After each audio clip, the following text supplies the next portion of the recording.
Depuis 1989, des centaines d'acteurs du débat public sont venus échanger avec des étudiants et un public toujours plus large. Année après année, tous ceux qui ont participé à la Cité de la Réussite ont modestement essayé d'apporter leur pierre au débat citoyen. Partager des connaissances, s'intéresser, s'étonner, questionner, apprendre et comprendre les autres. Telles sont les valeurs simples que nous avons essayé de promouvoir depuis 2 décennies. Transmettre est consubstantiel à la nature humaine, qu'il s'agisse de la vie que l'on donne, du savoir que l'on partage, des biens que l'on lègue, des rites et croyances que l'on diffuse, oralement ou par écrit. La Cité de la Réussite est par essence le lieu où se jouent toutes les gammes de la transmission. On se presse au débat pour recueillir la parole et la pensée de celles et ceux qui s'obligent volontiers à transmettre leur expérience, leurs réflexions, leurs solutions ou leurs révoltes.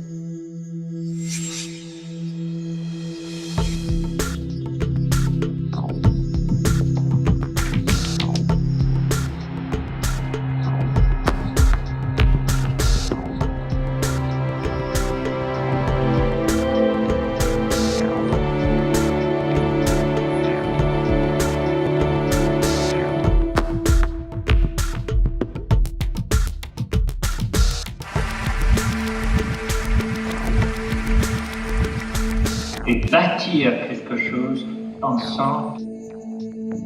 On est engagé parce que vivre, c'est choisir. Ça veut dire prendre des risques.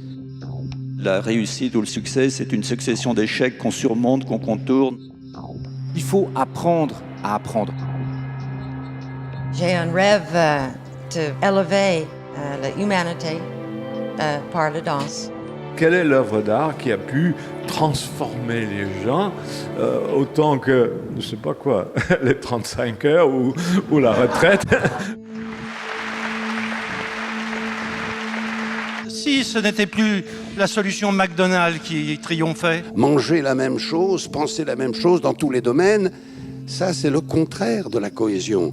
Cette mondialisation est au contraire une grande source de diversité. Je crois aux intelligences collectives. On fait partie d'une unité qui s'appelle l'humanité. Je pense qu'on manque plutôt de tolérance, souvent. On peut respecter quelqu'un qu'on n'aime pas, on ne peut pas aimer quelqu'un qu'on ne respecte pas. La France doit comprendre qu'elle est multiple et que la différence est une chance. Chacun sait qu'il constitue un maillon et que si ce maillon faiblit, tout s'écroule.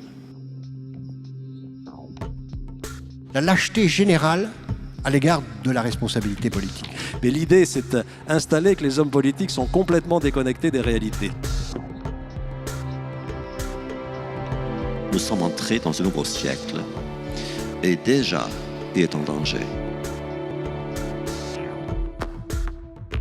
L'expérience, c'est une lanterne qu'on a dans le dos et qui éclaire le chemin parcouru. La lutte contre l'incertitude, c'est ça notre destin. L'avenir va être absolument passionnant.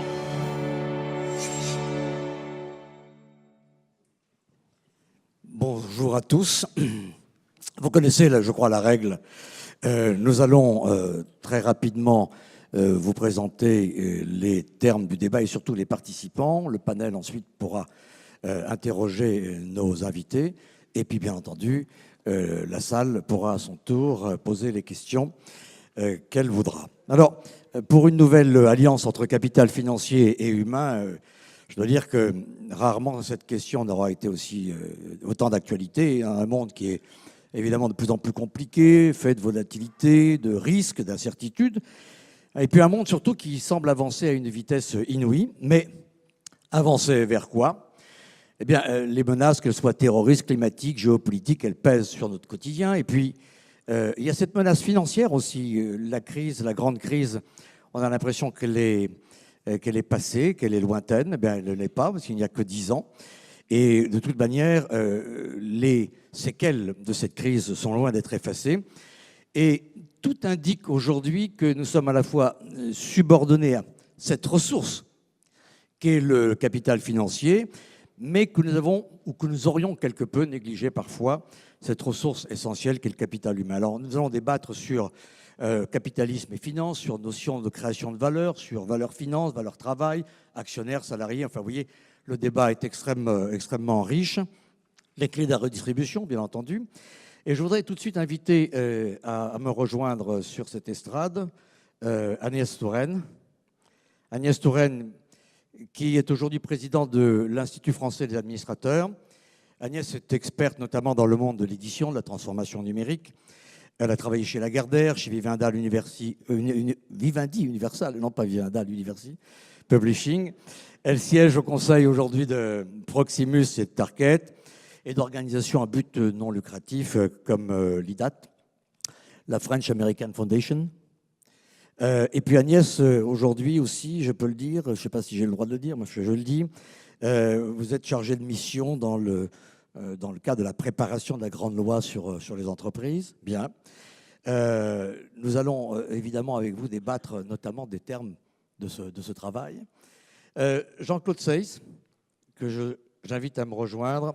Jean-Claude, lui, est aujourd'hui président de l'Institut Diderot, mais c'est une grande personnalité, j'ose le dire, du monde de l'assurance et de la banque. Il a notamment dirigé MAF Assurance, il a été PDG de MMA, je crois que c'était concomitant d'ailleurs. Et en 2003, il a fondé Covea, qui réunit MAF, MMA et GMF, c'est ça? Voilà. Azur, absolument. L'Institut Diderot a vocation notamment à débattre, et vous y êtes particulièrement sensible, je le sais, de l'économie sociale. Eh bien, ça tombe bien. Philippe Castagnac, s'il vous plaît, veuillez nous rejoindre. Philippe Castagnac est président du groupe Mazars depuis 2011, si je ne m'abuse, c'est ça? Il est expert comptable et commissaire aux comptes et de grand renom, je dois le dire, à la tête d'une structure familiale qui a remarquablement géré la problématique de transmission, justement, et qui a fait de la ressource humaine, du savoir, de la connaissance, le terreau de son développement international. C'est ça, en résumé, Mazars. Et puis, loin d'avoir cédé d'ailleurs aux sirènes des mastodontes internationaux du secteur, eh bien, Mazars a prospéré sur, je dirais, une synthèse réussie du capital humain et du capital financier. Vous nous en direz quelques mots tout à l'heure, j'en suis sûr. Arnaud de Saint-Simon. Arnaud, où est-il? Arnaud, le voici. Bonjour Arnaud. Il est entré par la porte dérobée. Bon, je vous en prie. Arnaud de Saint-Simon, il est président du groupe Psychologie. C'est un journaliste, vous le savez, c'est un entrepreneur en France et dans le monde aussi. Un passionné de web. Et je n'ai sans doute pas besoin de vous dire que Arnaud, comme tous ceux qui sont d'ailleurs présents autour de moi, est un fervent militant de la cause dont nous allons débattre. Vous aurez compris aussi de quelle cause il est question quand vous saurez qu'il a été à la genèse de ce qu'on appelle, de ce qu'on a nommé l'appel des 400, dont vous direz un mot tout à l'heure si vous voulez bien. On y reviendra. Et enfin, Bernard Attali. Bernard est là aussi. Senior advisor aujourd'hui de Bank of America Merrill Lynch. Bernard Attali a notamment été directeur financier du Club Med. C'était il y a quelque temps tout de même, hein, Bernard. Oui. Mais vous avez été, je le rappelle, président du GAN. Vous avez été président d'Air France, administrateur, alors, de nombreuses fois, de la BNP, du CIC, de la Société Générale, de la SNCF. J'arrête là. Avec Pierre Ferracci et François Faure, Bernard a récemment signé une tribune consacrée d'ailleurs au capital humain et au capital financier dans l'entreprise.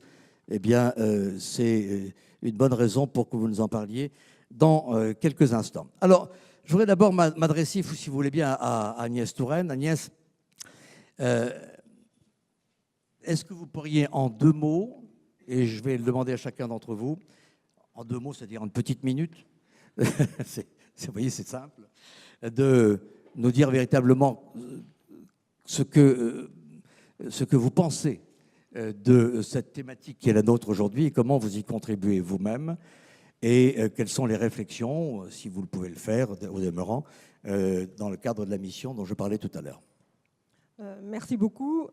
Je vais essayer de représenter un peu j'avais promis de dire un petit mot sur le genre. Enfin, les femmes sont au cœur de la transmission, un tout petit peu minoritaire aujourd'hui. Donc, mais pas dans la salle. Hein. Mais pas dans la salle, donc oui. Merci à vous toutes et merci à vous tous. Merci de m'avoir invité ici. Le thème vraiment de la nouvelle alliance entre capital financier et capital humain pose la question de la valeur.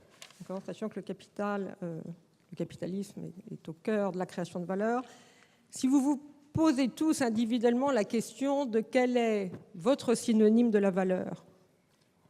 Si vous posez la question là, pour chacun d'entre vous, quel est votre synonyme de la valeur? Ben, aucun d'entre vous probablement n'aura vraiment la même définition ou le même synonyme. D'accord? Certains diront la valeur, c'est la valeur pour tout le monde, c'est la valeur pour certains, c'est pour qu'il y ait un partage de la valeur, il faut une création de valeur. Enfin, il y a beaucoup de synonymes possibles. Et on est bien un peu aujourd'hui au cœur du débat dans l'entreprise, qui est cette valeur qui est créée. Elle est créée dans l'esprit du capitalisme et même dans le code civil français. Comme on dit, une entreprise appartient à ses associés. D'accord ? Donc, autrement dit, à ceux qui ont apporté les capitaux. On voit bien aujourd'hui qu'il y a un vrai débat sur ce sujet, puisque l'intérêt social est évidemment aussi au cœur des débats. Intérêt social qui n'est reconnu aujourd'hui dans aucun texte, sauf dans le code de gouvernement d'entreprise de la FEP-MEDEF. Et on arrive là au cœur du débat, qui devrait vraiment en partie faire l'objet du débat. Qu'est-ce qu'on appelle la shareholders value par rapport à la stakeholders value? Autrement dit, quelle est la valeur actionnariale par rapport à la valeur partie prenante? Et là, on retrouve un débat aussi assez important, qui est le débat anglo-saxon par rapport à un débat dit européen. Le débat anglo-saxon privilégie la valeur actionnariale, c'est-à-dire les actionnaires mettent de l'argent, prennent de risques et doivent être rétribués pour ce risque. Ils créent de la valeur qui ensuite est partagée. Admettons espérons qu'elle soit au mieux partagée. Et puis il y a la valeur des parties prenantes qui dit que toute entreprise et toute organisation a des parties prenantes. Une entreprise, c'est assez clair, il y a ses actionnaires bien sûr, mais il y a des salariés évidemment, et il y a des clients, il y a des fournisseurs. Donc c'est les 4 parties prenantes traditionnelles, auxquelles s'ajoute une autre partie prenante de plus en plus importante aujourd'hui, qui est l'environnement et les territoires. Et d'ailleurs, on le voit tous les jours, il n'y a pas une entreprise aujourd'hui qui ne risque pas ou qui n'est pas mise en cause pour son impact social et environnemental ou qui pourrait l'être. Et c'est probablement normal, et c'est probablement normal. Alors maintenant, se greffe là-dessus encore un autre débat, qui est que l'entreprise doit avoir un autre objet social que le pur intérêt de ses actionnaires? Et là, vous avez encore 2 théories, qui est la théorie notamment Jean Tirole qui dit mais non, une entreprise ne peut avoir qu'un seul objectif, parce que si vous mettez plusieurs objectifs à une entreprise, eh bien c'est contradictoire. Puis il y a évidemment d'autres débats, dont je suis plutôt partisan, qui dit mais non, une entreprise doit prendre en compte l'intérêt de sa partie prenante dans ses objectifs. Et là, on arrive à tout ce débat qui est un débat très important en ce moment, qui est de dire est-ce qu'il faut changer profondément l'objet social de l'entreprise, c'est-à-dire changer cet objet de l'entreprise appartient à ses associés, qui aujourd'hui dans le Code civil appartient à ses associés, Code civil qui date de 1800, fin du 19e siècle. C'est un débat évidemment très très important, mais qui recouvre la nécessité absolue aujourd'hui tout de même de prendre en compte les parties prenantes au risque de tensions qui vont devenir, qui sont déjà souvent inacceptables et qui risquent de devenir inacceptables entre des objectifs contradictoires et aussi entre ce qu'on appelle le non-alignement des intérêts. C'est-à-dire qu'à un moment, un investisseur, on peut penser au hedge fund, au fonds d'investissement, qui demande des rentabilités sur du court terme de 2 fois ou 3 fois ou 4 fois les capitaux, alors qu'une entreprise aujourd'hui, je parle d'une entreprise qui n'est pas en très forte croissance, classique sur des marchés qui croient de 1%, avec une inflation de 1%, peut évidemment pas générer ce rendement-là. Donc comment aligner en fait certains qui demandent des rendements extraordinairement élevés et une entreprise avec ses parties prenantes qui ne peut pas générer. Donc quelqu'un doit payer pour cet écart. D'accord ? Donc on se retrouve aujourd'hui au cœur du débat, qui est important, intéressant aussi, puisqu'il y a des solutions, bien entendu. Et une des solutions, c'est notamment tous les travaux qui sont en train d'être faits sur l'objet social élargi, qui est de dire ne pas chercher à être la meilleure entreprise du monde, mais la meilleure pour le monde. D'accord ? Et à partir de ce moment-là, on pourrait créer des entreprises qu'on appelle aux États-Unis les B Corp, qui existent depuis 2010, qui sont beaucoup à l'étude en France, qui se développent, qui sont les entreprises à objet social élargi, qui demandent encore beaucoup de travaux, qui sont au cœur de la réflexion. Voilà, donc je vous laisse réfléchir sur et débattre peut-être sur cette notion de valeur pour qui, valeur pour les actionnaires, valeur pour les parties prenantes. Et l'évolution est probablement inéluctable, mais surtout, comment trouver des solutions, parce que l'important, bien évidemment, ça va être de trouver des solutions et pas simplement de débattre.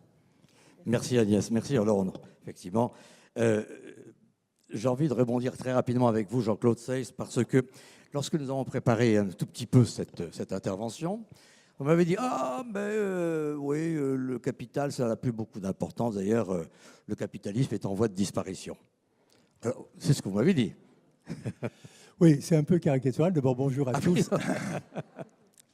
Non, ce que je voulais dire, c'est que les questions d'aujourd'hui portent essentiellement sur le rapport capital-travail. Et je pense qu'avant de répondre très précisément à certaines questions, je voulais mettre en facteur commun un certain nombre d'observations préalables. La première, c'est que le grand public assimile richesse et capitalisme. Donc si on est riche, on est capitaliste. Si on est capitaliste, on est riche. Et l'un qualifie l'autre, en quelque sorte. Bon, c'est tout à fait faux. D'une part, parce que la richesse a toujours existé, bien avant l'existence du capitalisme. Elle existera aussi sans doute bien après. D'autre part, la richesse a atteint aujourd'hui des proportions absolument colossales, puisque 1% de la population mondiale a 50% du patrimoine, alors que le patrimoine lui-même a atteint un plus haut historique. Et pendant le même temps, je considère que le capital, le vrai capital, c'est-à-dire les capitaux qui sont investis dans l'appareil productif, sont, eux, plutôt maltraités, et on reviendra sur ce point si vous le souhaitez. Deuxièmement, on a tendance à confronter le capital et le travail comme s'il y avait un match de football et qu'au milieu, il y avait une balle. Le balle, c'est la richesse qui est créée et qu'il n'y a que ces deux parties pour se battre et se le partager. Là aussi, c'est une conception qui est quand même un petit peu éloignée de la réalité. D'abord parce qu'il y a beaucoup d'autres parties prenantes, Madame Touraine l'a rappelé. Le premier d'entre tous, c'est évidemment l'État. Bon. Selon les pays, ça tourne autour de 50% de la valeur ajoutée. C'est déjà pas mal et on voit que rien qu'à partir de là, ce qui reste à partager est quand même fortement diminué. Deuxièmement, il y en a d'autres. Il y a dans l'économie un certain nombre de gens qui ont mis la main, et c'est en permanence le cas, bien sûr les sujets changent à travers l'histoire, sur des facteurs, des ressources rares. Et à partir de là, ils en tirent des rentes de situation. Alors aujourd'hui, on peut parler de la rente pétrolière, par exemple, qui pendant très longtemps a alimenté avec une sorte d'impôt sur notre appareil productif les pays du Golfe. Mais il y a aussi un pouvoir numérique, on pourrait dire. On voit qu'il y a des fortunes colossales qui se créent, pas à partir du capital du tout, à partir d'autres choses. On pourra savoir quoi peut-être tout à l'heure, mais ce sont des prélèvements qui sont faits sur l'économie productive habituelle. Et puis il y en a d'autres encore. On parle de capital financier. Moi, je ne sais pas ce que c'est le capital financier. Je n'ai pas vraiment trouvé de définition. À la limite, j'en trouverais volontiers une qui serait de dire c'est d'abord la séparation, et ça rejoint des propos de Mme Touraine également, entre la détention du capital, la propriété du capital et l'exercice du pouvoir attaché à ce capital. Aujourd'hui, les actionnaires qui exercent leur pouvoir d'actionnaire sont devenus pratiquement résiduels. Quand on regarde, par exemple, les bourses européennes et la bourse de Paris à peu près, la capitalisation est 2 000 milliards, à peu près une année de PIB, 2 000 milliards d'euros. Il y a 300 milliards à peu près qui sont identifiés comme étant la propriété d'individus. Et là-dedans, il y en a beaucoup, ils sont 3 millions, qui n'ont que des montants tout à fait faibles. Et donc, ceux qui sont capables d'exercer le pouvoir attaché à leur propriété sont effectivement extrêmement peu nombreux. C'est en ce sens que j'ai dit à M. Laurel l'autre jour que le capitalisme me paraissait en mauvaise posture. Alors l'économie financière, le capital financier, c'est un peu ça. Il y a des gens qui ont trouvé le moyen de s'emparer du pouvoir de l'actionnaire pour en tirer du profit. Parce que dans le pouvoir, on en profite. Alors au Moyen-Âge, on appelait ça, je crois, les taxes de banalité. Quand on avait le moulin ou le four à pain, on en tirait profit. Et bien aujourd'hui, ça prend d'autres formes, mais c'est le même phénomène. Bon. Donc vous voyez, il y a effectivement beaucoup de parties prenantes sur le produit de l'entreprise et la confrontation entre le capital d'une part et les salariés d'autre part n'est pas l'essentiel. Voilà, je m'arrêterai là si vous voulez. J'ajouterai aussi que par contre, si on regarde la création de valeur, alors qu'est-ce que c'est que la création de valeur? On a réussi à faire croire que la création de valeur, c'était la création de valeur qui était analysée au niveau microéconomique, c'est-à-dire au niveau de l'entreprise. Il n'y a de création de valeur qu'au niveau de l'entreprise. Ben oui, sa création de valeur au niveau de l'entreprise ne se reflète pas nécessairement au niveau de la création de valeur au niveau de la société globale. Pourquoi? Parce que l'entreprise peut créer apparemment de la valeur en captant de la valeur qui appartient à d'autres. Donc il y a une économie de prédation, en quelque sorte, qui se développe et qui est camouflée dans un vocabulaire extrêmement général, qui est celui de la création de valeur. Merci Jean-Claude. Philippe Castagnac, je disais tout à l'heure en préambule que la société Mazars que vous dirigez, c'était un peu un modèle de transmission. Je crois que tout le monde est à peu près d'accord là-dessus, vous y compris d'ailleurs. Oui, tout à fait. Je vous remercie pour cette présentation. Bonjour à tous. Je voudrais malgré tout reprendre un mot dans ce que vous avez évoqué lors de ma présentation en disant que j'étais le dirigeant d'une société familiale. Alors, originellement non, oui. Enfin, c'était un partnership depuis le départ. Oui. Mais ceci dit, c'est formidable que vous ayez commencé par ce mot de famille, parce que finalement, ça me donne l'occasion de rebondir sur la manière dont on vit le partnership au sein de Mazars et au sein de l'ensemble des services, des firmes de services professionnels, je l'imagine. En fait, on se qualifie souvent effectivement d'une famille, d'une grande famille, mais sans lien du sang. Alors c'est un lien capitalistique qui existe entre nous, et c'est aussi un très fort lien humain, même s'il n'est donc pas de nature familiale. Alors pourquoi cela? Parce qu'en fait, effectivement, dans les professional service firms, on a par définition besoin d'agilité et de réaction pour répondre aux demandes des clients et donc du marché. Et ce qui a été formidable dans l'aventure que je vis depuis 40 ans, parce que je suis rentré en sortant d'une école de commerce à 20 ans chez Mazars, et je vais la quitter dans 1 ou 2 ans, après avoir été président pendant une petite dizaine d'années.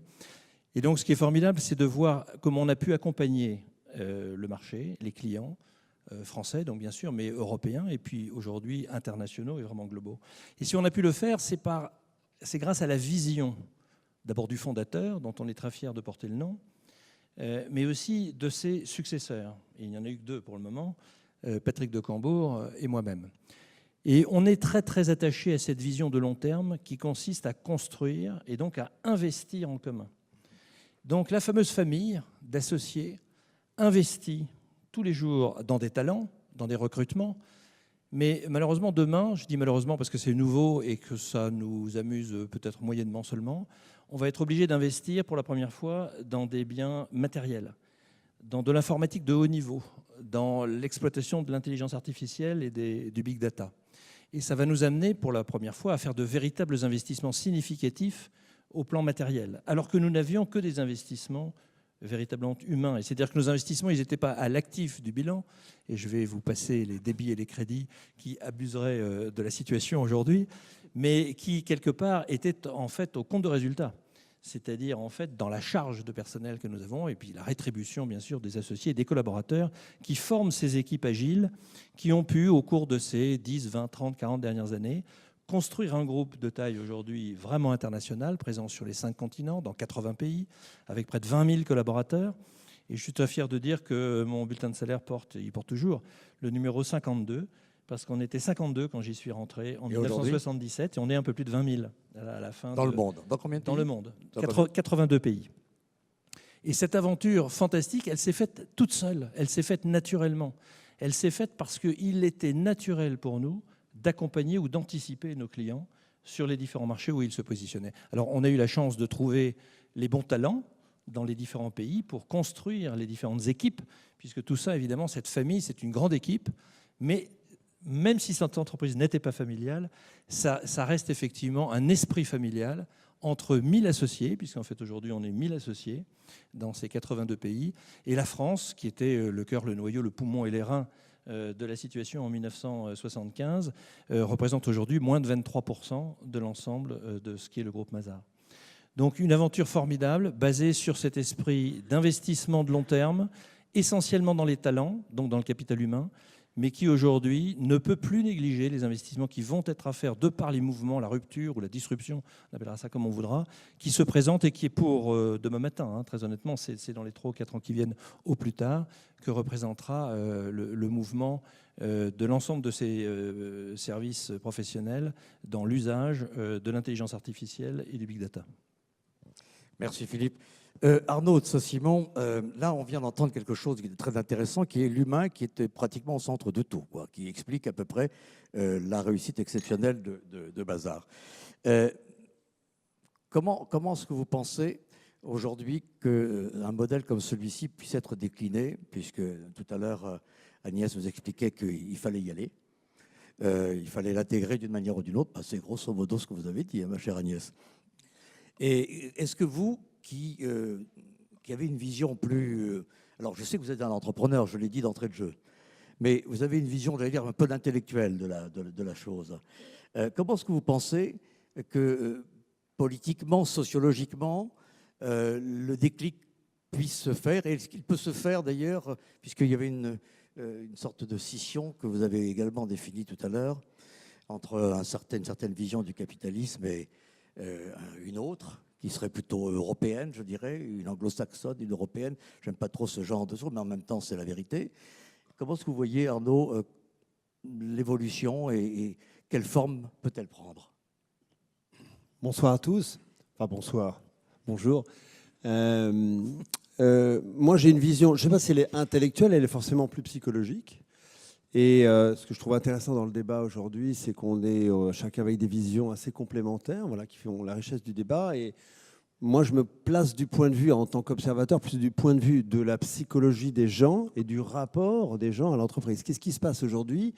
On vit un monde absolument passionnant, mais on vit un monde assez stressant. Vous savez, c'est l'acronyme VICA de Isaac Gates: volatilité, incertitude, complexité, ambiguïté. Alors, il y a des gens qui manient tout ça avec plaisir, puis il y a des gens que ça angoisse et que ça stresse. L'économie, pour la moitié d'entre elles, les médias, n'est-ce pas Agnès? On était tous les deux dans le groupe Lagardère. Les médias sont soumis à une transformation extraordinaire, mais comme le voyage, comme beaucoup d'autres secteurs, il y a évidemment le phénomène du stress, du burn-out, de ce qu'on appelle le brown-out. Vous savez, c'est le désengagement des salariés. Alors on lit, il y a une fameuse étude qui dit que 91% des salariés sont désengagés. Ce n'est pas forcément vrai. Ça montre juste que c'est un vrai problème, je crois, pour les entreprises aujourd'hui. Et en face de ça, il y a une émergence du grand phénomène du bien-être au travail, du happiness at work, qui est très anglo-saxon. Pourquoi? Et c'est là que notre débat est intéressant, parce que les anglo-saxons voient que l'humain et l'efficacité, la prise en compte de l'humain et l'efficacité économique se rejoignent. Donc c'est le thème de notre débat aujourd'hui. Et l'enjeu du happiness at work, alors c'est un enjeu humaniste, mais c'est aussi un enjeu tout simplement de fonctionnement et d'efficacité économique. Des salariés plus heureux, ou en tout cas mieux à leur place dans une entreprise qui donne du sens, c'est tout simplement des salariés plus efficaces. C'est des économies, c'est quand même moins de jours peut-être d'arrêt de travail, moins d'absence, moins de problèmes liés au burn-out. C'est un critère essentiel, et ça j'aimerais entendre nos étudiants tout à l'heure, d'attrait des jeunes, les entreprises dans lesquelles il est perçu, c'est pas forcément vrai, mais qui fait bon travailler, c'est à égalité avec le salaire selon les études, le critère premier pour attirer les jeunes. Ça séduit aussi les clients, ça on est dans l'image de marque employeur. Et il y a même des études qui sont en train de faire, qui font un lien entre efficacité sociale et efficacité boursière. Donc vous voyez qu'on est au cœur, Agnès, vous l'avez dit à votre manière. Alors comment on fait? On a lancé, comme vous l'avez dit Henri, avec une Delphine, que je ne nommerai pas, peut-être tu t'assumeras, mais on a lancé au Conseil économique et social un appel à plus de bienveillance au travail, signé par 400 entreprises, soutenu à l'époque, Jean-Claude, par MMA, qui était très actif et qui nous a financé. Et c'est un appel à plus de bienveillance au travail qui dit juste, OK, on parle du bien-être au travail, mais qu'est-ce que c'est? Et on a fait 20 propositions, donc on n'est pas obligé de mettre en œuvre les 20 propositions signées par 400 entreprises. Et ça dit quoi? Il y en a 20, je ne vais pas vous les égrener, mais ça dit 4 choses. Il y a 4 niveaux, on va dire, d'implication, d'engagement dans le bien-être des salariés, dans rendre les entreprises plus humaines. Le premier niveau, c'est la table de ping-pong, c'est la conférence avec Comte Sponville, c'est la garderie d'enfants, c'est la crèche. On facilite le travail des gens, c'est chouette, ça attire pas mal les jeunes. C'est pas très engageant, il faut bien le dire. C'est pas mal en termes de communication, mais c'est quand même mieux que rien. Le second niveau, qui est plus engagement, c'est créer un cadre. Voilà, créer des chartes. Une charte qui encadre le fonctionnement du mail, une charte sur les horaires, réformer les entretiens de fin d'année pour en faire des outils plus efficaces et moins solennels. Bon, il y a beaucoup de choses autour de ça. Le troisième niveau, qui est pour moi plus engageant, plus durable, c'est de travailler sur, évidemment, les comportements. Si on ne change pas les comportements et les relations, on n'ira pas très loin.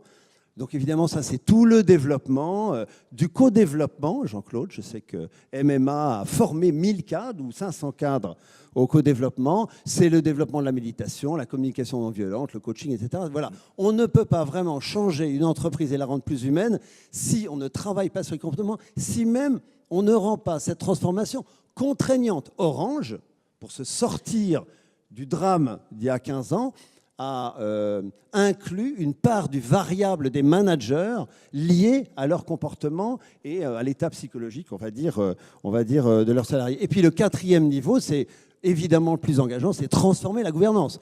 Sortir de l'entreprise matricielle dans laquelle je trouve, et beaucoup admettent que voilà, on étouffe, qui ne correspond plus du tout à l'horizontalité, l'agilité dont on a besoin pour faire face et dont on a besoin pour attirer les jeunes des terrains. Donc, il y a beaucoup de choses autour des nouvelles gouvernances. Il y a le phénomène, qui n'est qu'un phénomène, de l'entreprise libérée. L'entreprise libérée, il y en a 10, mais on ne parle que de ça. Ça montre bien qu'il y a besoin de libérer le travail. Voilà. Donc, on peut faire tout ça et après, il ne faut pas être naïf.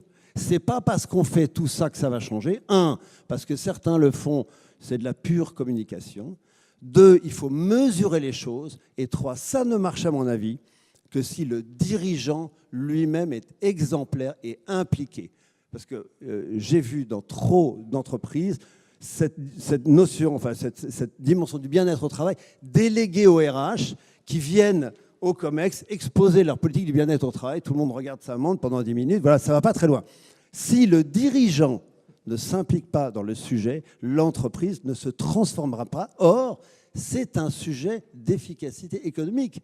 C'est là où il faut convaincre, je pense que c'est la meilleure manière de convaincre tout le monde. L'organisation des bureaux, on en parle beaucoup en ce moment, ça joue. On parle aujourd'hui, on considère qu'il faut des open space partout, que les gens doivent se sentir chez eux partout et qu'au fond, tout ceci, ça participe. Oui. Alors, c'est très intéressant. Moi, je vais répondre à ça. Alors, évidemment, il y a des entreprises et des environnements dans lesquels il le faut, d'autres pas. Bon. Je pense qu'il y a une chose qui est importante, c'est le collaboratif. Voilà. Quelles sont les raisons pour lesquelles il faudrait changer l'organisation des bureaux et comment impliquer les salariés de manière collaborative dans co-créer, un mot à la mode encore un, co-créer un cadre de travail qui fonctionne. Après, on peut en parler 10 minutes sur, on va dire, toutes les entreprises dans lesquelles c'est excessif, ça ne fonctionne pas, mais aussi toutes les entreprises dans lesquelles le bureau avec la cloison et la plante verte, ça ne fonctionne pas non plus. Hein. Voilà. Bien. Bernard, merci. On va y revenir aussi dans quelques instants. Bernard Attali, juste un mot, quand même, depuis la nuit des temps, on subordonne grosso modo, le système subordonne tout tout le travail au capital, à peu de choses près. Hein. Vous avez écrit, il n'y a pas très longtemps, une tribune précisément pour considérer qu'il était grand temps même de mobiliser, au fond, les deux ressources. Le capital, bien sûr, parce qu'on en a besoin, on en aura toujours besoin, semble-t-il, en tout cas d'une certaine manière. Et puis le capital humain, je parle du capital financier, donc vous voyez, tout à l'heure, je faisais la confusion, capital, capitalisme, finance, et le capital humain, le capital financier. Alors, comment est-ce que vous voyez les choses, vous qui avez, alors, comme certains d'entre nous ici, qui avaient dirigé au concret des entreprises, et des grandes d'ailleurs en l'occurrence, je rappelais Air France, Le Ghan notamment, etc. Comment est-ce que vous voyez les choses? Est-ce qu'on n'est pas en train de décrire, faire un peu de provoque, un peu un monde de bisounours? Oui, merci Henri, il faut évidemment ne pas tomber dans la naïveté, mais il faut quand même constater que l'entreprise aujourd'hui est soumise à des fractures, à des innovations très multiples qui remettent en cause énormément de choses. Mais quelque chose qui n'est pas remis en cause, pas vraiment, sauf par quelques intellectuels, c'est en effet cette relation capital-travail. Alors on en parle beaucoup, de Proudhon au général de Gaulle, on a beaucoup glosé sur l'intéressement, la participation, etc. Mais en réalité, dans le concret, peu de choses ont changé la donne. Et en effet, c'est le capital financier qui domine l'entreprise aujourd'hui, quelle qu'en soit la forme, en dehors en effet des mutuelles ou peut-être des SCOP qui ne sont pas finalement si nombreuses et qui ne vont pas toujours au bout de l'objectif.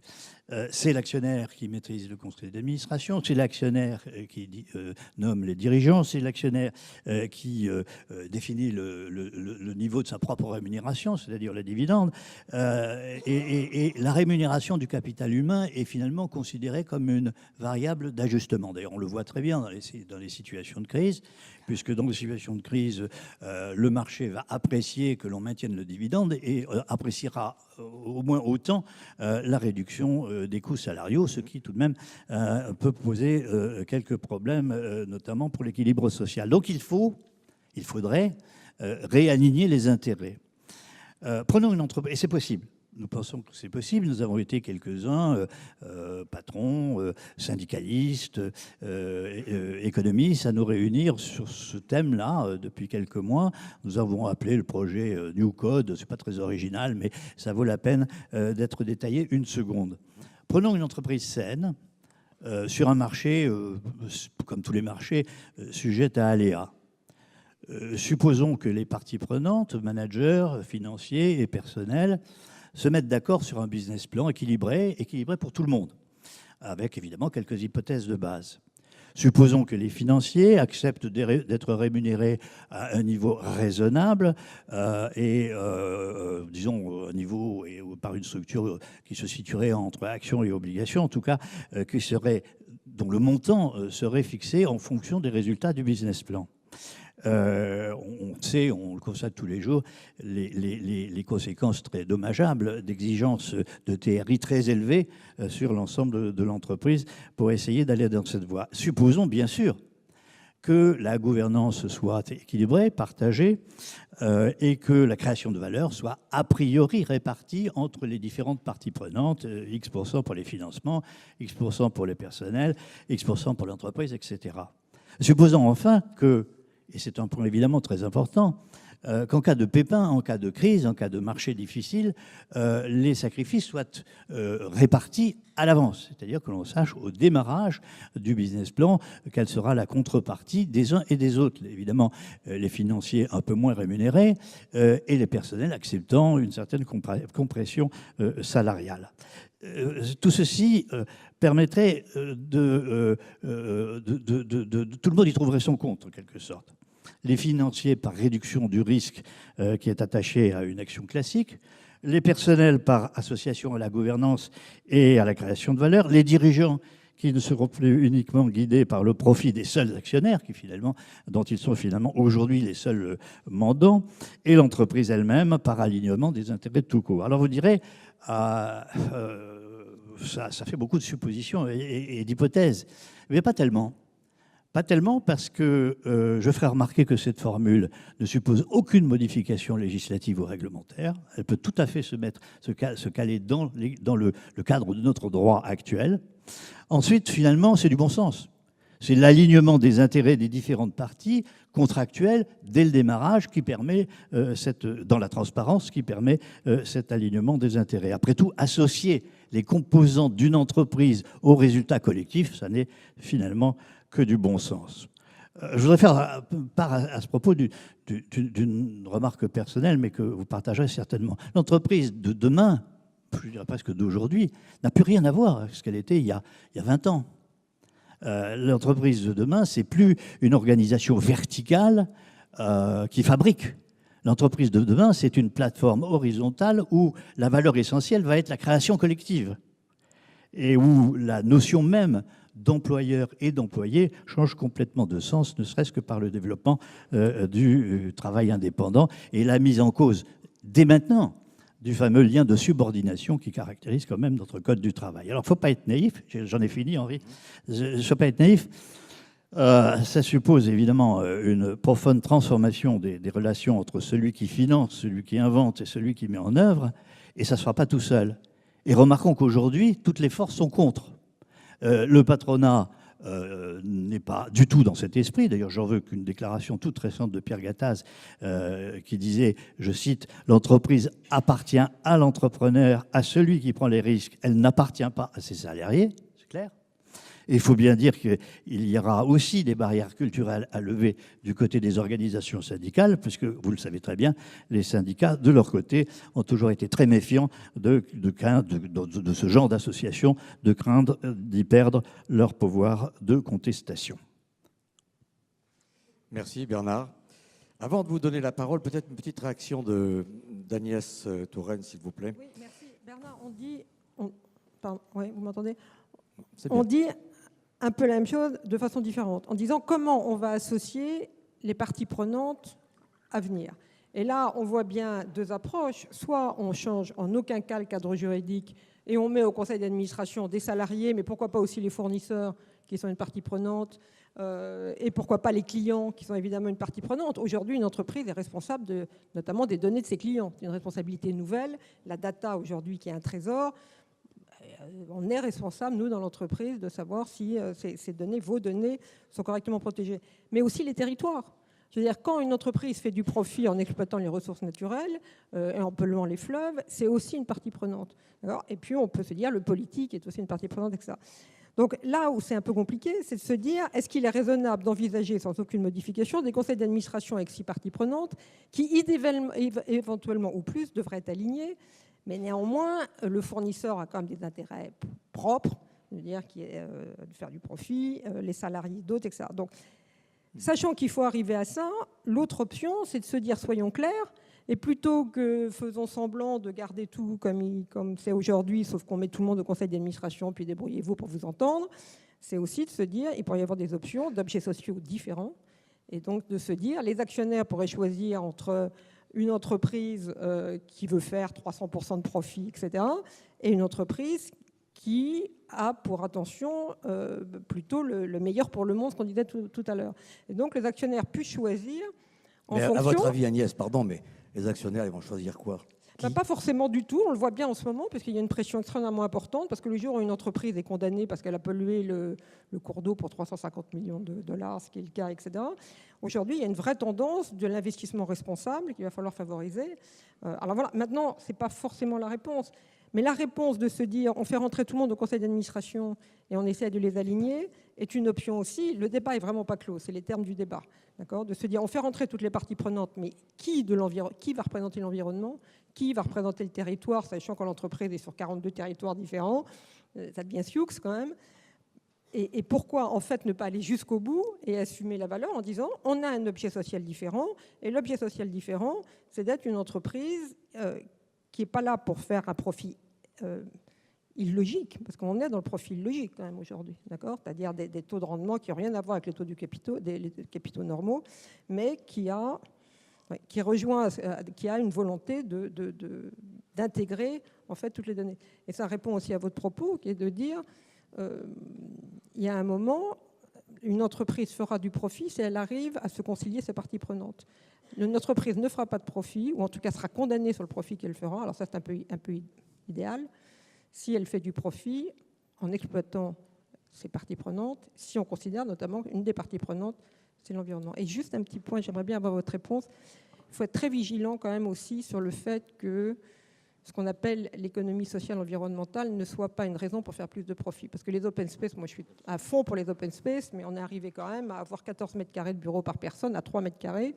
Et on arrive à revenir quand même, je vais prendre une image un peu choquante, des poulets en batterie. L'autre jour, je visitais le bureau de Google à Dublin.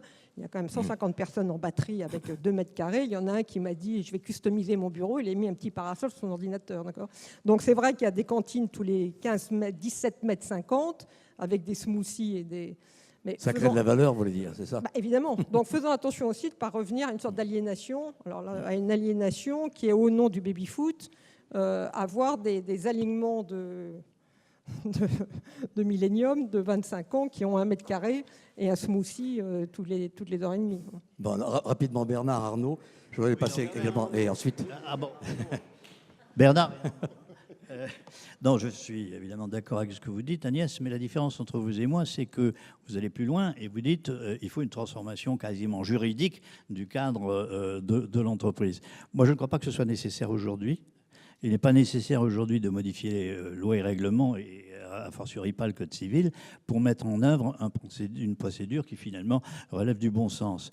Que la mise en œuvre de cette procédure telle que nous l'étudions dans l'Académie New Code, débouche finalement sur quelques ajustements juridiques au fil du temps et de l'expérience, peut-être. Mais si nous partons d'une réflexion purement juridique, alors à mon avis, on n'en est pas sorti. Non. C'est optionnel. C'est-à-dire, en aucun cas on modifie juridiquement, on ajoute des options. Bon, alors après Bernard Arnault, j'insiste. Non, juste un mot sur l'open space. Je suis entièrement d'accord avec vous, Agnès. Il y a des entreprises dans lesquelles l'open space, c'est un cadre de travail formidable, et d'autres dans lesquelles, très souvent, c'est juste comment est-ce qu'on gagne des mètres carrés par personne. Je suis d'accord. Ce que je trouve très intéressant dans ce que vous venez de dire, c'est que notre sujet, c'est rendre l'entreprise plus humaine, mais aussi, en fait, plus humaniste. Parce que l'entreprise, elle doit rendre des comptes en marque employeur, évidemment, de sa dimension humaine. Elle doit rendre compte, quand elle est dans l'alimentaire, de la souffrance animale. Elle doit rendre compte de ce qu'elle fait dans le domaine de l'environnement. Elle doit rendre compte de ce qu'elle fait dans le domaine de la société. Enfin, je veux dire, l'entreprise aujourd'hui, voilà, c'est un objet global et sous la pression des médias, de l'évolution de la morale et aussi quand même beaucoup des groupes de pression et des réseaux sociaux, elle est soumise, voilà, à, on va dire, s'inscrire dans un projet plus global, plus humaniste, d'interaction et d'implication dans la société. Je trouve ça intéressant. Philippe, que dit le commissaire aux comptes, alors, précisément, qui lui, alors, bah oui. Non, je ne suis pas l'homme du chiffre ici, hein. Je suis l'homme des chiffres et des lettres. C'est-à-dire que je pense qu'effectivement, derrière les transactions, les débits, les crédits, il y a d'abord des décisions, et les décisions, c'est les hommes et les femmes qui les prennent. Ce que je voulais dire en partageant ce qui vient d'être énoncé, c'est qu'il y a une chose très très forte qui a été dite tout à l'heure, c'est que le tone on the top est quelque chose d'absolument fondamental dans l'entreprise. On peut défendre les valeurs, on peut les exhiber, on peut les écrire sur tous les murs. Si on ne les applique pas en commençant par en haut et de façon permanente... Donc l'exemple, c'est ça ? L'exemple, mais vraiment très profondément sur ce que l'on est en train de dire. C'est-à-dire sur la notion de partage, sur la notion de transparence, sur la notion de qu'est-ce qu'on fait, où on va et pourquoi. Donc cette vision de long terme qui explique le fondamental de l'entreprise, plus on la partage, plus on est transparent, plus on motive les gens, parce qu'ils comprennent où on va et ce qu'on veut faire, et plus il est facile à ce moment-là de performer financièrement, tout en étant dans un cadre plus humain, plus consensuel et mieux compris. La gouvernance, ça vient par définition du haut, non ? Pardon ? La gouvernance, par définition, ça vient du haut du... Oui, bien sûr, mais la gouvernance, il y en a à tous les niveaux, et il faut encore une fois qu'on la décline de façon ordonnée et de façon transparente, avec les bonnes valeurs. Claude ? Oui, personnellement, je voudrais attirer l'attention sur le fait qu'on a beaucoup parlé du fait que l'actionnaire nommait les dirigeants, nommait le conseil d'administration. Oui, c'est vrai et faux. C'est juridiquement vrai. Mais combien y a-t-il dans les grandes sociétés du CAC 40 de dirigeants qui ont une part significative du capital de leur société ? Zéro, par M. Bernard Arnault et M. Pinault. Donc, c'est une analyse juridique, hein, on dit bien, ouais, voilà, les actionnaires ont tous les droits. C'est pas vrai. C'est pas vrai. Dans l'économie financière, vous avez des gens qui se sont institués représentants, qui ne sont pas élus, ils se désignent eux-mêmes, hein, des droits des actionnaires. Et c'est eux qui nomment. Dans les assemblées générales, la majorité, c'est les fonds d'investissement, c'est les SICAV, en fait, tous ceux qui représentent le capital, pas ceux qui l'ont. Bon. Deuxièmement, oui, il faut viser à tenir compte de l'intérêt général. Ça, c'est tout à fait d'accord. Mais quand on dirige une société, c'est déjà extraordinairement difficile de la faire marcher quand on voit, par exemple, la réglementation. Mais la réglementation, nous, on est assureurs, on est spécialement gâtés. Hein, on fait maintenant des rapports pour les conseils d'administration qui font 2000 pages. Et vous avez des régulateurs, des gens très brillants, il y a énormément de polytechniciens et tout ça, qui vont à la page 217 et qui disent « mais le chiffre là, c'est pas le bon chiffre ». Bon. Il faut donc avoir des idées générales, des idées généreuses et en même temps quand même essayer de vivre concrètement. Et puis il ne faut pas être trop bisounours. Je sais que dans les questions qui vont être adressées, il y a des questions concernant l'économie sociale. Bon, il y a dans l'économie sociale... Bon, c'est un concept sympathique parce qu'il réunit apparemment l'efficacité économique et l'attention aux parties prenantes de l'entreprise. Mais en fait, l'économie sociale en tant que telle, ça n'existe pas. Il n'existe que des entreprises qui appartiennent à différents secteurs de l'économie sociale et dont les intérêts, c'est-à-dire les promoteurs, sont différents. Je vais vous citer par exemple le cas de la plus grande coopérative ouvrière au monde, qui est la corporation Mondragon. 80 000 salariés. Il n'y a pas de conflit entre le patronat, le capital et les salariés. Ce sont les mêmes. Il y a identité. Sauf que sur les 80 000, il y en a 50 000 qui sont des salariés ordinaires. Et quand la corporation Mondragon achète Brandt et que Brandt ne marche pas, eh bien, elle invite poliment les salariés exactement comme l'aurait fait une entreprise américaine, à aller voir ailleurs. Donc les concepts généraux, oui, mais regardons un peu la réalité. Quand les gens ont besoin de défendre leur intérêt pour survivre, eh bien, ils ne peuvent pas prendre en compte tous les intérêts de la nature, hein, de l'ensemble de la société, de l'ensemble de l'environnement, etc. Bien, merci. Alors, je vais donner la parole au panel, aux personnes qui sont là. Les questions que vous voudrez bien nous adresser, d'une part, et ensuite, comme prévu, à la salle. Et aux étudiants, ça va de soi. Bonjour, je m'appelle Gilles Nalamoutou, je suis en Master 1 de Sciences Politiques à Paris 1. Et je voudrais savoir, en fait, s'il paraît assez aisé de calculer le capital financier, qu'en est-il de l'évaluation du capital humain d'une entreprise? Ah, bon, merci. Non, alors le capital, la finance, c'est notre ennemi, et puis l'humain, c'est notre ami. Voilà, ça vous va, ça? Alors, qui veut répondre? Tout dépend de ce qu'on appelle de nouveau l'évaluation du capital. C'est la valeur que vous donnez à quelque chose. Est-ce que la valeur que vous attribuez à quelque chose est la même que les autres dans la salle ou que moi je peux attribuer? Il est absolument certain que le capital humain a une valeur. De même, peut-être que vous pouvez en parler de façon plus importante, l'immatériel aujourd'hui a une valeur énorme parce qu'on savait très bien calculer la valeur de quelque chose de matériel, une machine. Mais aujourd'hui, les grandes entreprises de services et les grandes entreprises qui se développent par les plateformes, on arrive à un moment intéressant dans le capitalisme où pour la première fois, vous avez une énorme dissociation du capital et de l'actif. Quand vous regardez les plateformes type Uber, ceux qui gagnent de l'argent, ce sont qui n'ont pas d'actifs. Et ceux qui en gagnent le moins, ce sont qui détiennent les actifs. Autrement dit, un chauffeur Uber, lui, il a sa voiture qui est l'actif, et celui qui fait le plus de profit, c'est celui qui a la plateforme qui n'a pas d'actifs. C'est quelque chose de très nouveau dans le capitalisme, ça. Et donc, qui pose là vraiment la question. Alors on peut se dire oui, mais on donne beaucoup de valeur au chauffeur d'Uber. Oui, mais c'est lui qui prend le risque de l'actif, etc. Donc le capital humain est évidemment au cœur de la valorisation, mais c'est à ceux qui exercent cette activité, autrement dit à l'humain, de définir sa valeur et d'avoir suffisamment de, comment on peut dire, de pouvoir de persuasion et de pouvoir d'action pour qu'il puisse définir sa valeur et défendre sa valeur. Ce qui aujourd'hui n'est pas beaucoup le cas. Alors on le voit, notamment les étudiants, vous votez avec vos pieds, si je peux dire, c'est de plus en plus difficile pour certaines entreprises de recruter. D'accord ? Donc c'est plus difficile. Une entreprise qui n'a pas une bonne image, qui pollue, etc., aura beaucoup plus de mal à avoir. Donc votre valeur devient importante et la valeur du capital devient importante. Maintenant, il y a plein de théories sur l'évaluation du capital humain et c'est bien le cœur des débats aujourd'hui, c'est qu'il est très compliqué aujourd'hui pas tellement que ça malheureusement, mais de faire de l'hyper-profit sans tenir compte forcément de ces nouveaux éléments de capital, notamment le capital humain, mais je pense que ça va être indispensable. Et n'oubliez pas le capital environnemental aussi, qui est très important. Oui, merci. Alors, oui, peut-être un mot, Philippe, parce que tout à l'heure, vous avez expliqué que grosso modo, la valeur de l'entreprise, c'était l'humain, justement, chez vous. Oui, alors avant l'arrivée des superordinateurs. Oui, certainement dans les services professionnels, en tous les cas. Mais je voudrais répondre à cette question qui est intéressante de deux manières. Parce qu'il y a effectivement deux manières de valoriser le capital immatériel et notamment le capital humain, qui fait partie de cet immatériel. Il y a des services, il y a des sociétés comme les nôtres, c'est l'organisation que j'ai décrite tout à l'heure, vise à rémunérer très correctement, mais vraiment très très correctement, les gens lorsqu'ils travaillent, mais à nier en fait la valeur financière du goodwill. C'est-à-dire quand les jeunes rentrent et qu'on les associe, on ne leur demande pas de payer pour ce qui a été construit et bâti en termes de clientèle, en termes de renommée, en termes de tout ce qu'on voudra, par les prédécesseurs. Ça va leur donner un outil qui va leur permettre de se développer eux-mêmes à partir de cet existant.